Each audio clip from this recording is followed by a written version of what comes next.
ദൈവനാമത്തിന് മഹത്വമുണ്ടായിരിക്കട്ടെ. ഈ പുതിയ പ്രഭാതത്തിലും ആയുസ്സോടെ ആരോഗ്യത്തോടെ നമ്മെ പരിപാലിക്കുന്ന ദൈവത്തിന് നന്ദി അർപ്പിക്കാം. ഇന്നത്തെ നമ്മുടെ വായന ഭാഗം ആമോസ് പ്രവാചകന്റെ പുസ്തകം 7 മുതൽ 9 വരെയുള്ള അധ്യായങ്ങളാണ്. ഇന്നത്തെ ചിന്തയ്ക്കായി വിശുദ്ധ യോഹന്നാൻ എഴുതിയ സുവിശേഷം 11 അധ്യായം 32 വാക്യം. യേശു ഇരിക്കുന്നിടത്ത് മറിയ എത്തി അവനെ കണ്ടിട്ട് അവന്റെ കാൽക്കൽ വീണു. വളരെ സവിശേഷതകളുള്ള ഒരു കുടുംബമാണ് ബഥാന്യയിലെ ഭവനം.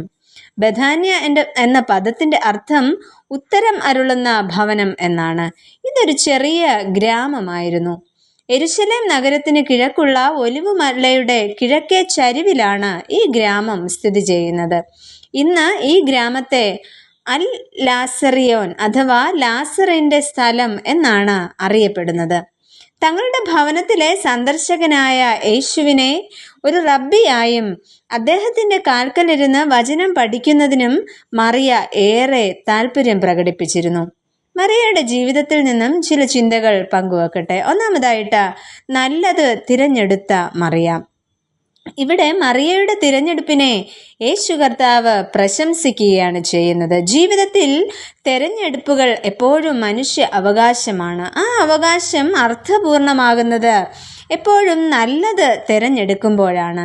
ജീവിതത്തിൻ്റെ എല്ലാ തിരക്കുകളുടെയും മധ്യത്തിൽ മറ്റ് ജോലികളും ബാധ്യതകളും ആകുലതകളും അല്പസമയം മാറ്റിവെച്ച് തിരുവചന ധ്യാനത്തിനായി മറിയ സമയം കണ്ടെത്തുന്നു. ജീവിതത്തിലെ എല്ലാ തിരക്കുകളിലും പെട്ട് നട്ടം തിരിയുന്നവർക്ക് എപ്പോഴും ആകുല ചിത്തരായി ജീവിക്കുവാനേ സാധിക്കുകയുള്ളൂ.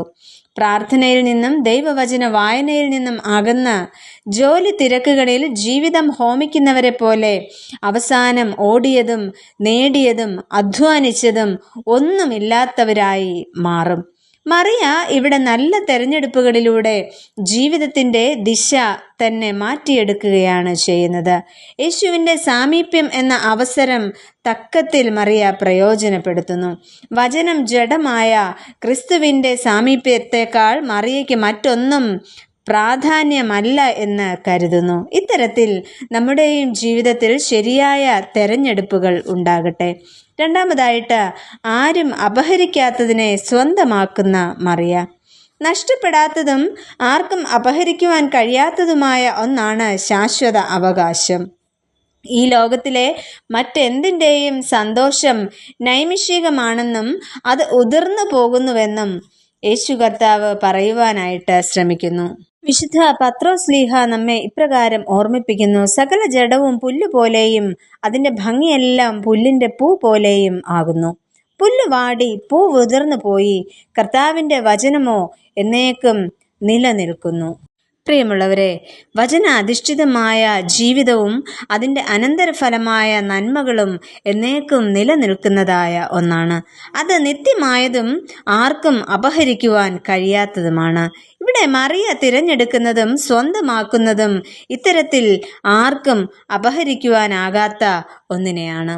തുടർന്ന് മറിയ ചെയ്യുന്നത് തൻ്റെ സഹോദരൻ്റെ സൗഖ്യത്തിന് ശേഷം, അതായത് മരിച്ചവരിൽ നിന്ന് ഉയർത്തെഴുന്നേറ്റതിന് ശേഷം ഒരു വലിയ വിരുന്ന് നടത്തുകയും ആ വിരുന്നിൽ വിലയേറിയ സ്വച്ഛ ജഡമാംസി തൈലമെടുത്ത് യേശു കർത്താവിൻ്റെ കാലുകളിൽ പൂശുകയും തൻ്റെ തലമുടി കൊണ്ട് കാൽ തുവർത്തുന്നതായും ആ തൈലത്തിൻ്റെ സൗരഭ്യം കൊണ്ട് ആ വീട് നിറഞ്ഞു എന്നും പറയുന്നു.